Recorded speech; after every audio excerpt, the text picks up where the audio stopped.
Hey, what's up, everybody? DDO 44 coming at you in another video. All right, so this is random, but as a Laker fan, I'm wondering if there's an opportunity. I'm wondering. Derrick Rose was waived by the Memphis Grizzlies today. I think most people across the board would like to see him make a return to Chicago before retirement, but after everything that Derrick Rose has been through, and the fact that he's been able to extend his career after all of these knee injuries, I don't know that he's ready to retire. And I know he ain't winning a damn thing in Chicago. I don't know that he can win a damn thing in Los Angeles. But as a Laker fan, I do know that we could certainly use a point guard. I think this is a great opportunity for the Lakers to uniquely need what Derrick Rose can provide. And what I mean by that is, rarely do I think the previous Laker teams could really use what Derrick Rose is, which is a guy who's going to drive to the rim, kind of mid-range score. I don't know how much athleticism is still left in him, but he still has a lot of ability in the clutch to score. I don't know exactly how good he looks at this point. So if he's done, he's done. I wouldn't know. But he's such an incredibly talented player. And at the point guard position, I see, I ain't going to say a need, but he could be a nice bridge, or what the word would be, a buffer. I don't know if that's the right word either. But in terms of D'Angelo Russell could be on his way out. Jalen Hood-Schifino is not ready. And the rest of the people we would have playing point guard are not actual point guards. So this is a rare situation where not only could you use a point guard, but you could also use a scoring point guard, because you have facilitators like D'Angelo Russell, Austin Reeves, LeBron James. You have those type of facilitators. So in the event that you would otherwise target a point guard, usually you want someone who's going to facilitate a bit more than what you're asking Derrick Rose to. You asking Derrick Rose to come in and have a nice game here and there. You know what I mean? Come in, play some garbage minutes, come in, coach Jalen Hood-Schifino up to being the best pro he can be, mentor and be a coach on the floor for JJ Redick. That's kind of what it is, an assistant coach in uniform type thing. And so, I don't know. I always wanted to see Derrick Rose in a Laker uniform. I don't think it's like a pressing need to go after him specifically as a player for any specific reason, other than we need a point guard, and maybe he would have some interest in living in Los Angeles at this stage in his life. For a year, I mean, it ain't, we're at the tail end of his career if it isn't already over. I don't know. Like I said, I would have to work him out and see if he has anything left. If he don't have nothing left, then that's that. But a guy like Derrick Rose, I don't expect him to play more than like 35, 40 games at the most. But at the same time, it's like, because I need what he provides, I see an opportunity to put him in purple and gold and be very content with whatever he gives me. You know what I mean? Because if push come to shove, he's coming in to likely just be sitting a lot of the time. You know what I mean? And staying healthy and staying ready. And most of the time I would be going with Jalen Hood-Schifino and Austin Reeves and, D'Lo Russell. Like, I don't need Derrick Rose, but I do think that there is a need for a true point guard, so that we're not asking people who may not play the point guard position to do so. If for some reason we have some injury issues, or for some reason there is a trade for D'Angelo Russell and we don't get a point guard back, now you're looking at a real hole at the point guard position that you are, by default, asking non-point guards to fill that hole. So that's what I'm saying to you guys. I want the Lakers to get a point guard. I know we don't have a roster spot. So that obviously is a massive monkey wrench in the whole thing. You're definitely not going to offer Derrick Rose a two-way or nothing like that. That's crazy. So what you would need to do is, of course, try to find an opportunity to move on from a roster player so you can get that spot. I personally think it's worth it. If I'm moving on from like Cam Reddish, you know what I'm saying? If I'm moving on from Cam Reddish, I can totally see myself being happy with bringing in Derrick Rose at this stage. You know what I mean? Not expecting him to be anything great, but just a nice vet to help teach Jalen how to be a point guard, how to be aggressive in different ways or whatever. He would be able to teach the young fella. I'm sure it's a lot. And, it's just a cool role model to have around the young guys, honestly. Somebody really cool besides Bron and AD, who are also very cool, but a different kind of cool, you know what I mean? Derrick Rose is a hero to a lot of these guys from that era. You know, they grew up watching him, and I like his demeanor. I've always appreciated Derrick Rose's demeanor, and so it's one of those type of situations where I believe he would be good in the locker room. You know what I mean? That kind of thing. So I don't know. It's like I said, my expectations are not high at all. I'm not asking him to be even a glimpse of who he used to be. Just give me what you got right now is all I would be asking him as a basketball fan. You know, whatever you have left, give it to us, and see if it doesn't help the young fellas. You know what I mean? That's really what it is. Put your arm around Jalen. Help him get through these difficult times of being considered a bust before he actually had a chance to prove himself. And so that's what I think. That's what I think. I don't doubt that that's probably very unlikely that the Lakers will create a roster spot for Derrick Rose, especially since they didn't create a roster spot for other players who probably can help you more than Derrick Rose. But I do have a desire that the Lakers get us a point guard. I don't want to rely upon non-point guards to play the position at all. I really don't. It's too important of a position to be asking people who don't play it to play it. Austin Reeves wants to be a point guard, and I think he could be fantastic with ball handling situations, but I don't want to have to rely upon him as a point guard. I don't. D'Angelo Russell, with him not only being expiring, likely to be traded because of it, although he hasn't been, and he's been expiring, but you get the point. It's likely that you always have a chance at shopping him as an expiring contract. And, you know, I'm not a Gabe Vincent point guard fan. I think that's where I part ways with a big portion of our fan base. They are very comfortable putting him at the point. I am very uncomfortable asking him to play point guard. I don't doubt that he has some point guard abilities, particularly on the defensive end. I think he can guard some of these guys. But offensively, I just don't want to ask him to do things that point guards do. I don't want him to have the ball in his hands too much to dribble and all this, trying to make plays for other people. I don't want him thinking about all that. I want him thinking about shooting from the mid-range, making rhythm passes from the corner, defending, and that's about it. I don't need him to do a whole lot. I don't expect him to put a whole lot of pressure on the rim, you know. This is my point of view on Gabe Vincent is limited as it pertains to what I expect him to be. I don't need him to be a whole lot. Just take care of shooting guard duties as a guy who's going to play defensive point guard position. You know, just be a defensive guard. That's really all I want him to focus on. I don't even want him to really have to worry about the offensive end too much. Exert all your energy on that side.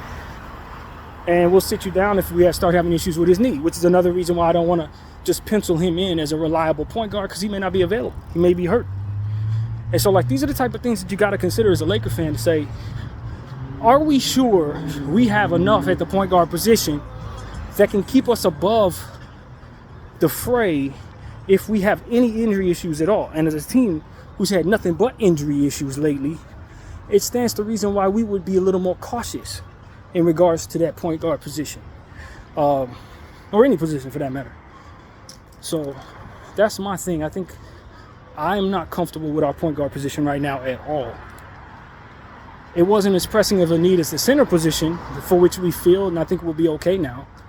But that point guard position, I'm telling you, you can't afford to have any injuries. You can't afford for Gabe Vincent to fail at the point guard position. You can't afford for Jalen Hood-Schifino to not be an NBA player yet. Like, that's the reality of it. You can't afford for a D'Angelo Russell injury. And so these are the type of things, it's like, yo, man, I don't think we're in a great spot with that position. I don't want the Lakers to just stand pat and feel great about the point guard position as currently constructed. No, you need one more guy. One more guy. He don't have to be somebody you expect to play a lot of minutes. He just has to be a body ready to play the point guard position, so that we don't have some of these problems that I think are going to be arriving if for some reason we get some injury issues with the point guard position. And the players that we have in place to play the point guard position are not reliable to be healthy. And they're not. The only one I trust that can stay healthy is Austin Reeves. And again, he is not a point guard. He may want to be a point guard, but I do not believe that I can line him up at the point guard position and be comfortable with that for too often. I don't. Not based on what I've seen. I like him doing point guard things, but not being that main point guard. I got to get the ball out of his hands and into a more comfortable ball handler. He has fantastic deck moves. You know what I mean? He can dribble the ball. He really has nice handles, but specifically for certain live ball situations. What I mean by live ball is they coming at him, he can put the ball behind his back and that kind of thing. But when it comes to him just head up going up against a Drew Holiday, Drew is going to pick his pocket every time, fam. We've already seen that movie a million times. I do not want the Lakers to be comfortable with saying, well, Austin can do it or Gabe can do it. No, absolutely not. Not if we're doing things correctly. We will not sit on Gabe and Austin as our main backup point guard players. I don't think so. No. I want to tell people right away that is something that's on my mind heavy right now as a Laker fan, because if I see any holes in our roster, it's that. And, that's why, if I'm being completely honest, I think that's why we didn't trip so much at drafting a point guard when we did last year. It was that in mind, because we knew that we needed a point guard, a homegrown young point guard that we can groom, so to speak, into our point guard for the future. I knew that. And that's why on draft night, I didn't throw as big of a fit at us not taking Cam Whitmore as maybe I ultimately wish I would have, if that makes any sense. I wanted Cam Whitmore on the team, but I felt like drafting a point guard at the moment was a disciplined decision based on the immediate needs of that current roster and potentially where we are now. And if we didn't have Jalen, we would be even in more of a hole in regards to the certainty of our point guard position. A hole that I would have welcomed, knowing what I believe Cam Whitmore ultimately would have been for our roster. I definitely would do that. But it's just, I get the discipline of drafting a point guard at the time and believing it to be the right decision for yourself. So that's what I want to say, man. I still remember what the logic was on draft night, despite it being a decision that I didn't really find myself comfortable with at all. Jalen Hood-Schifino, I think, and I always like to talk about the young guys on this team. I notice I'm not the guy that's going to talk too much about other players. That's just where my head tends to go when I think about the NBA, is what's up with the rookies. And if you guys know me, that's how I think. But with Jalen, it's just a matter of how quickly can he take to the responsibilities that JJ is going to give him, and how well can he shoot the three to create space for himself. If he can shoot it very well like he did in the G League, I can see him totally buying his minutes that way, because he is an active defender. I don't think he's a great defender, but he's not a bad one, which is going to be a big plus for us as a team that needs two-way players. He can play some defense. You know what I'm saying? He's not going to be a turnstile like some of our other guards at that position. So I think you're going to be happy with him once you see that he's 6'6", about a good 210 pounds that he can obviously add to that.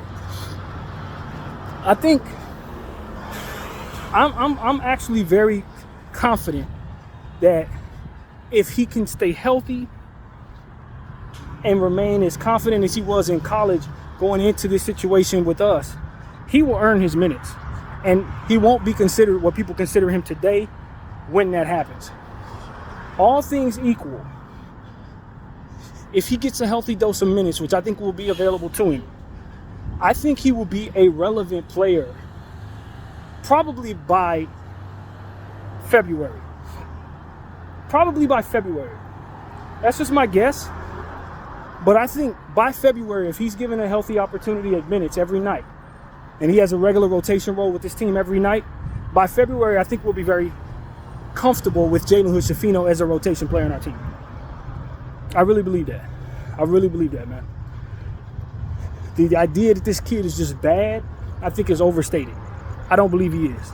I think he was nervous, and I think he was out of position, and I think he was ultimately put in positions to not succeed at all with his coach last year, and then the rest of the time he was in the G League killing it.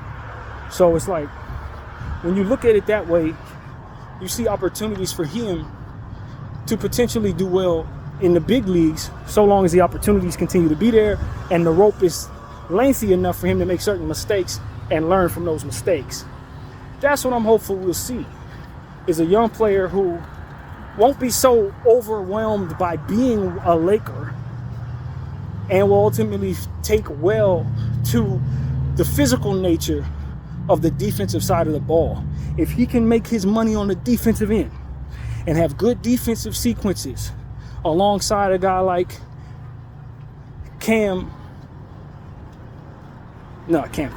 Max Christie. I don't know why I always want to call him Cam. Max Christie. Cam is his brother with the Clippers. But if we can put Max and Jalen together, if they have good defensive sequences together, they're going to be pushing people for minutes. Because the size and the length of both of those players, coupled with them both being natural to the positions that they're going to be asked to play, the 1 and the 2 respectively, I would not at all be surprised if they start pushing people for minutes. D'Lo, if he has one of them 1 for 8 nights and playing bad on the defensive end, looking lackluster, if Austin doesn't look great, Austin's going to get his minutes. I'm certain of that, so I don't think he's a great example. But if Gabe Vincent can't really pull it together in any way, maybe he has some injury issues, we're going to be relying upon Max, and I would imagine we will be intentional on developing Jalen as well.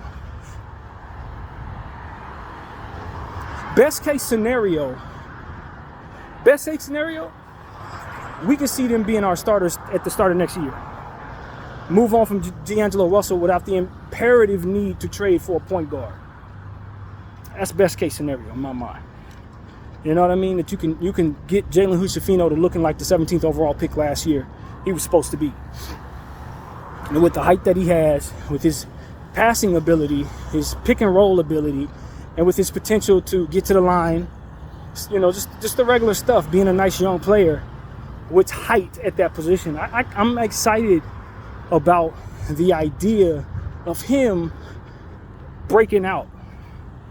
I don't know if it's going to be likely, but I do see opportunities with minutes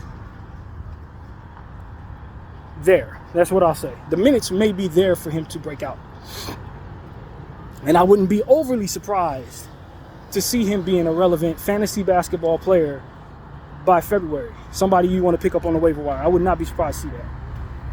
Because I don't trust the other players that we're going to be using at that position. I just don't trust them. I don't. And I think there's a great chance that either one of 2 things is going to happen with D'Lo Russell. 3 things, actually. Either he's going to suck, he's going to play well, we're going to trade him, or he's going to get hurt. As to which, one way or another, he's probably going to be out of place soon enough. One way or another, he's out of place soon enough. If we trade him or whatever, you know what I mean? Point is, in the event you trade him, are you certain you're getting a point guard back? Here's the thing. The answer is you could ask for a point guard back, but the likelihood that a team's going to trade for him, having not necessarily needing his point guard play, I don't think is very high. So what they're likely doing is either trading you back somebody who's worse than him, or you're probably getting back a different position player. That's what I think. Unless Orlando wants to do it. They have plenty of point guards to give. But like anybody else that's probably going after D'Lo, particularly at the trade deadline, is probably somebody who could use a point guard and probably doesn't have one to spare. So it's like, it's just me hypothetically speaking. Don't have to work out that way. It's a million different ways trades can go. But that's just kind of what, on the surface, it could potentially look like to me. If I think that's what's coming, and I don't know that I'm actually getting a point guard back. And if I'm not getting a point guard back and I'm trading D'Lo, which may be a necessity even if you're not getting a point guard back, based on the fact that you could lose him for nothing if he expires and you don't trust him in the playoffs, so it ain't like you're looking at him to be a playoff performer. The likelihood that we trade him under these circumstances, I think, increased more so than last year. Because at least we wanted to give him one more year to see if he could actually perform in the playoffs, and he proved that he did not. So it's like now the importance of trying to weigh what happens if you let him walk doesn't look as good at all to those who are paying attention to it. So I think the likelihood he gets traded this trade deadline is much higher. Much, much higher. So, yeah, man. I don't think he finishes the season with the Lakers. I don't know that you get a point guard back in return for him. And if all that plays out the way I think it could, you're potentially looking at a situation where you don't have a point guard except for Jalen. Everybody else out of position. So if that's what I'm expecting to see, which I think I may be seeing that, you're going to need Jalen to step up and be ready for that. Or you're going to need a guy like Derrick Rose to be in place to kind of cushion that if it becomes a problem. If you're doing things correctly. If we're doing things incorrectly, we'll just ask Gabe Vincent or Austin Reeves to just play that point guard, or put LeBron out there and hope for the best. Which at this point, I don't think is a good idea. Everybody says LeBron's a point guard, but what you don't want to do is put him at the point guard position and then find out he's not going to be good for that because he keeps turning the ball over. Now you got holes in other areas and your roster don't make as much sense, clunky type stuff. You don't want none of those problems. Forced to play half court. No, you don't want none of that. You want a traditional point guard out there running things for them while LeBron does things very comfortably for himself. Same thing with Austin Reeves. I don't want to stranglehold these two players that are really combo guys that can really do just about everything on the offensive end, both of them. I don't want to stranglehold them. And I think putting them at the point guard position potentially does that very thing. Also, speaking of Austin Reeves, he did not have a good three-point shooting year last year, but I do think he's a fantastic three-point shooting player overall. He's going to have to show us the data that that's really the case.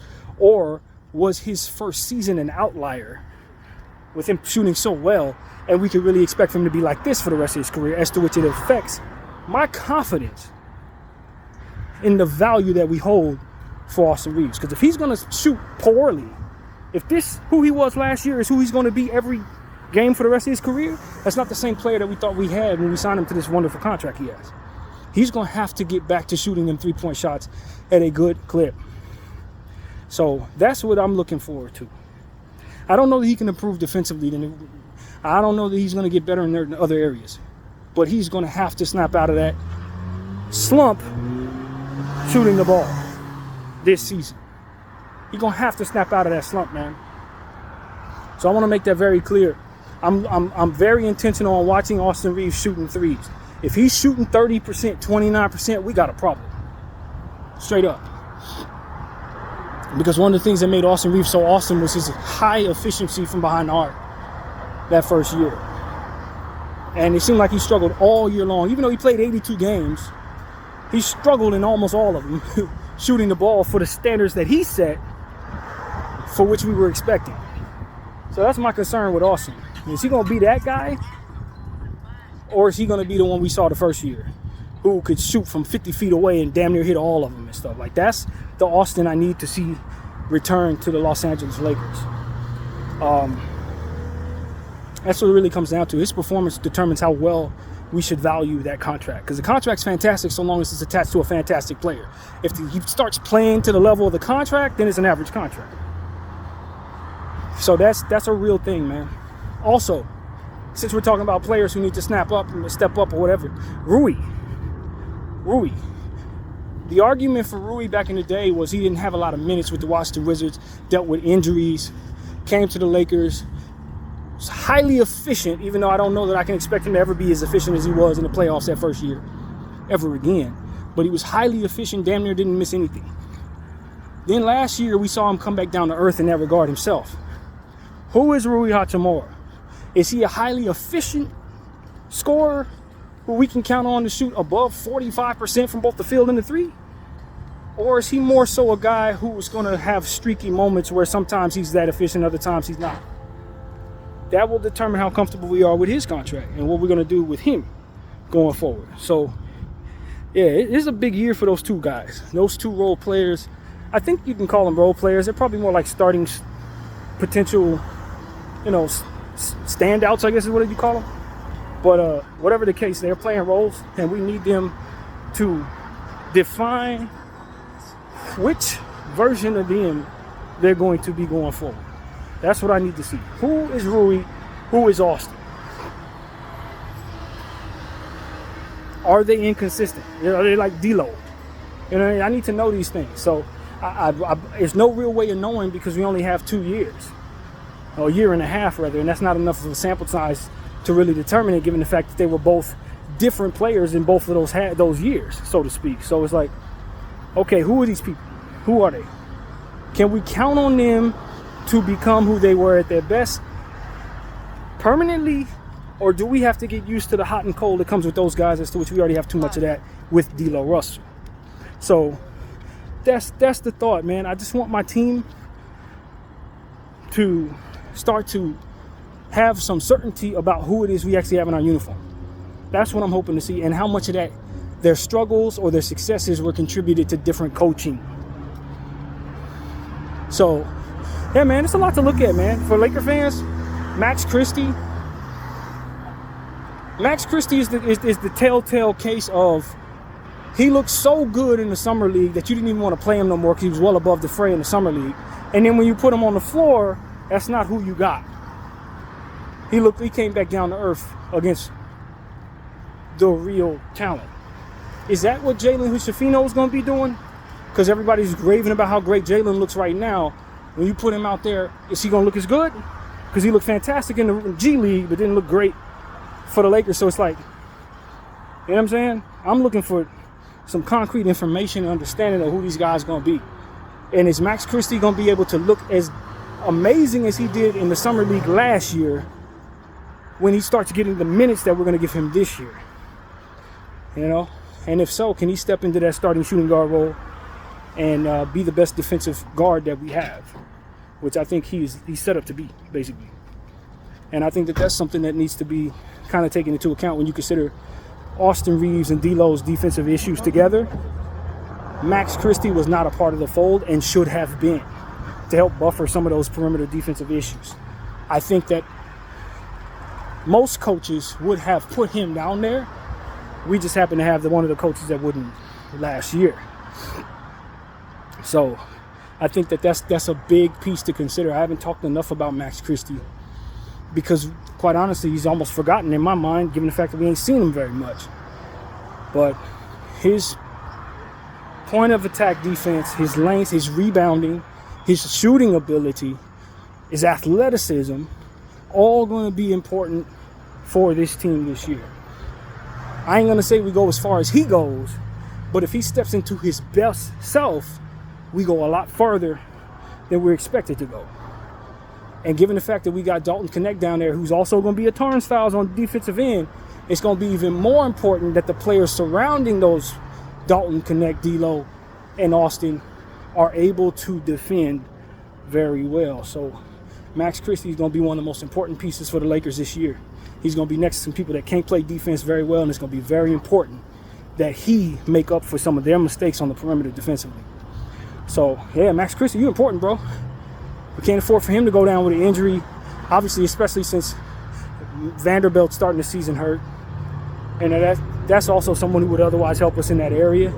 Although Vanderbilt's so deficient offensively that you don't feel as confident with him, in my opinion, as you would as Max Christie being a part of those rotations, because at least people aren't playing off of Max Christie in an exaggerated way around the perimeter, assuming that Vanderbilt continues to shoot poorly from behind the arc.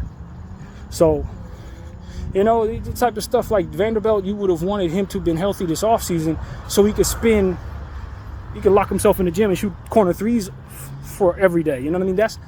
That's what you were hoping would be possible, but because he's still having these issues, he's not working on that area of weakness, so you can expect for him to be just as bad as he's always been from behind the arc, which is something you cannot afford if you're the Lakers. You see what I'm saying? So it's like, it's a lot of problems here, man. I'm not going to hold nobody. It's a lot of things about this Laker team that leaves a lot to be desired based on the inconsistency of certain players, the unknown of who it is these guys actually are as they're continuing to develop. Is LeBron going to continue to be who he's been? He turned 40, you know what I mean, in December. Is his body going to start to really show age at this point? Or is he still going to be a specimen of the likes of which we've never seen? At some point in time, that age is going to start catching up. So we're going to have to be prepared for that regression. You know what I mean? And if it never comes, thank God, but we got to start preparing for that in a real way.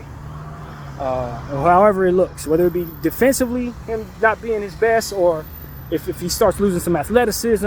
I don't know what it's going to look like when LeBron finally starts to look old, but you got to know that once you hit that 40 mark, we're in uncharted territory, completely uncharted territory.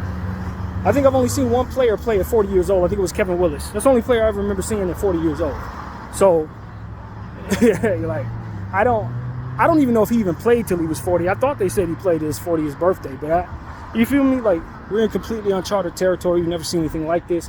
So you got to be ready for the unexpected when dealing with a player at that age, man, playing so many minutes, having such a massive role on your team. So I don't know, guys. I'm not going into this season with a lot of confidence. I don't think anybody is really.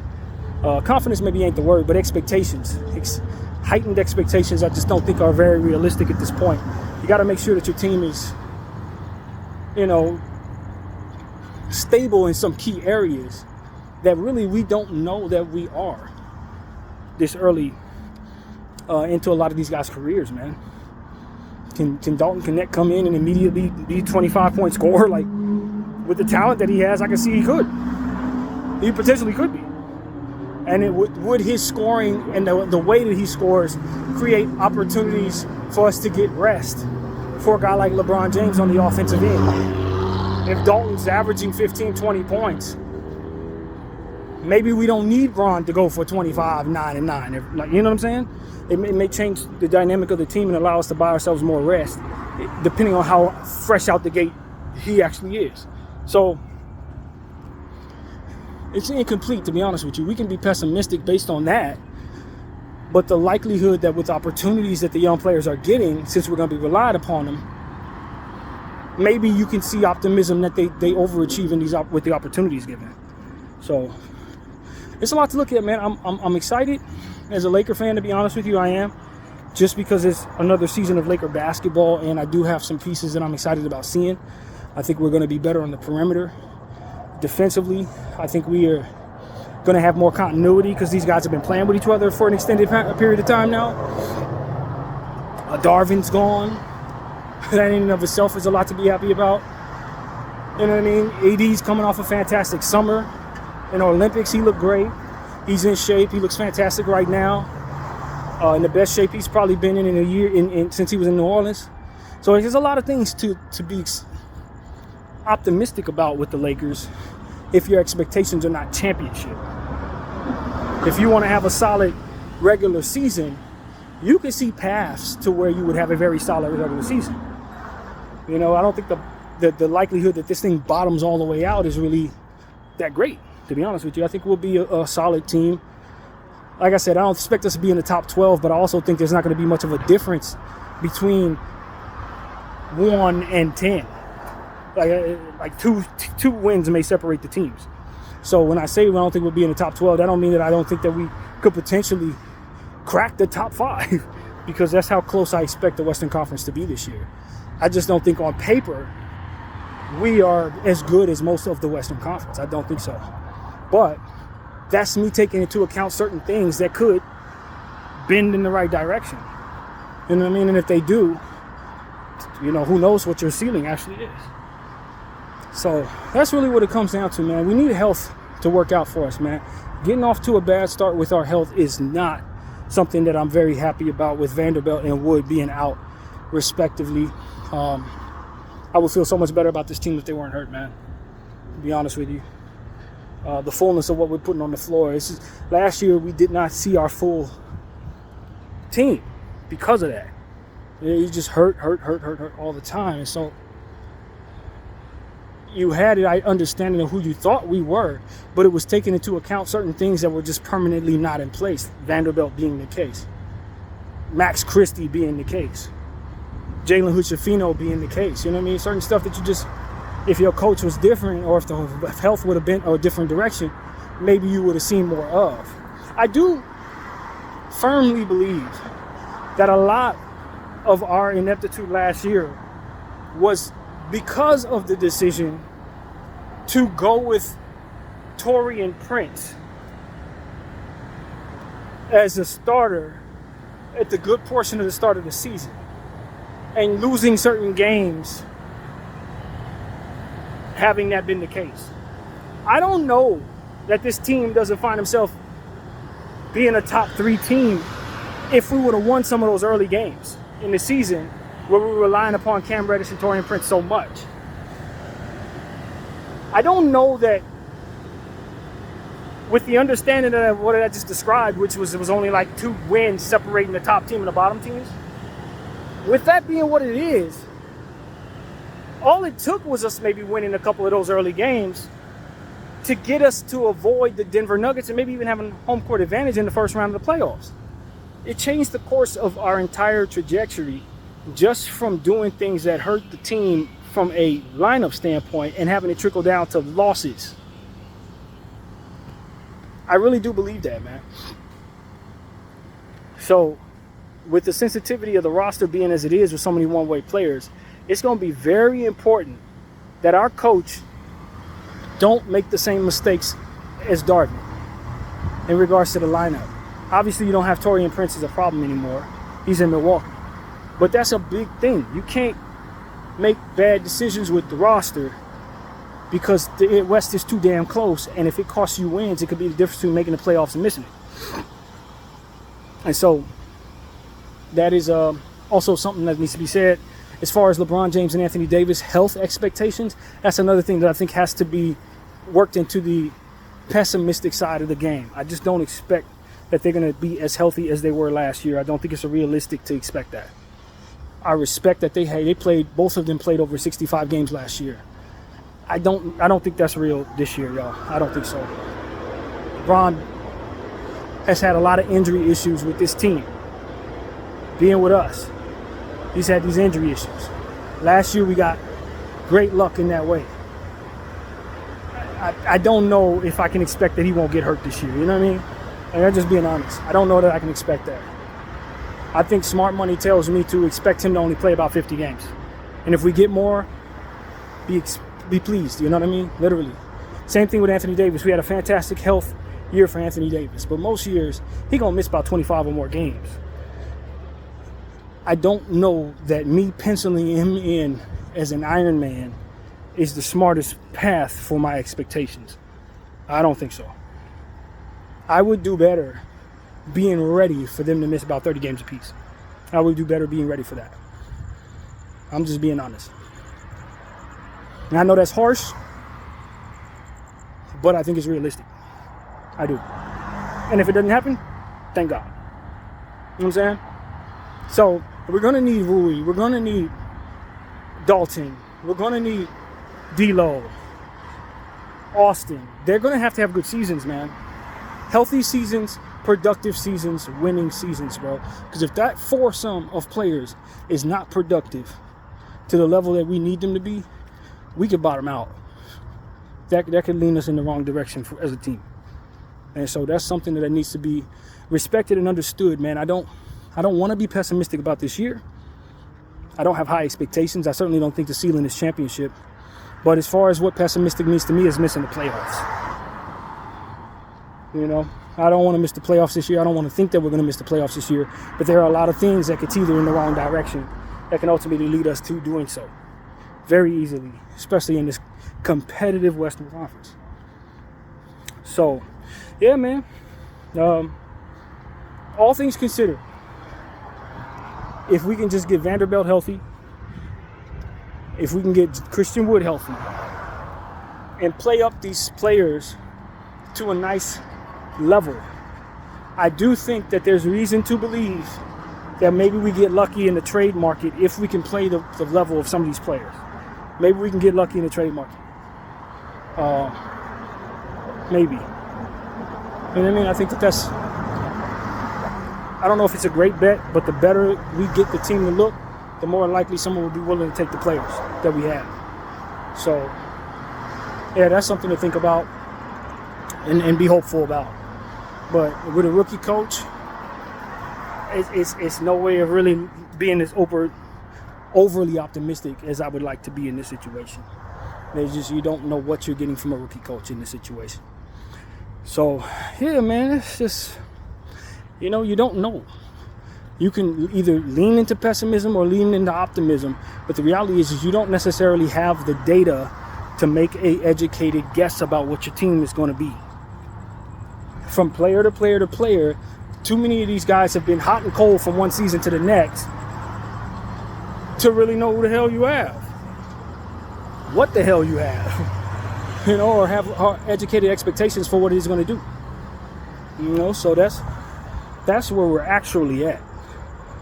If this works out and that works out, then we get this result. If that doesn't work out, but this does, then maybe we get that result. It's just, health is everything. Certain pieces get removed, suddenly you're a real bad team. It depends on what pieces they are. So it's like, you don't want your team to be built like that to begin with. I think that's what the frustration is for most Laker fans in not making any moves. It's that our team is built this way to begin with. We don't have a whole lot of certainty outside of our core. And even our core, though their production is certain, where they're at in their careers as it pertains to their reliability may not be certain. With Bron being 40, specifically. You don't know what you're getting from LeBron James. Anybody that tells you they know what LeBron's about to do this season is a liar. Even LeBron don't know what he's about to do this season. I'm just being honest with you. You know what I mean? So it's like, to have real expectations, I don't know what they look like. I have no idea what those expectations would actually look like until I see these players get a full sample size this season on the floor together. So that's what I'm hopeful we'll be seeing very soon. As a Laker fan, it's been a nice long summer. It ain't been the worst summer in the world because of the Olympics, as I mentioned before, but because it's 3 or 4 months without basketball, it can be a drag. And we're in the tail end of that. Thank God, man.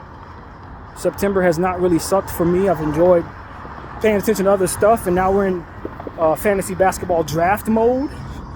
You know what I mean? So I think that's where I'm at. Most people usually start that up at the beginning of the preseason, but I start up earlier than most. And so that's kind of where we're at, man. We're getting back in the swing of things. There should be more content from here as we get closer to the start of the season. I do not expect any trades anytime soon or any spectacular opportunities at signing anybody or anything like that. Maybe you see a team take a flyer at a Derrick Rose or something. Maybe you see him retire entirely. You don't know. But I felt it would be wise just to throw some support out there for us, boosting our point guard position if at all possible, because of everything already described to you. I think it's the most it's the most wise way to kind of fill in some certainty where otherwise there isn't any for me. So that's pretty much what I gotta say, man. I'm gonna order myself some food because I don't believe I'm gonna be cooking what I have in the house tonight. I'm gonna go in here and take care of some paying these people for which they've been waiting on all day at the hotel. And I appreciated the day I've had. I hope everybody enjoyed theirs as well. My name is BDF44. I thank you all for watching.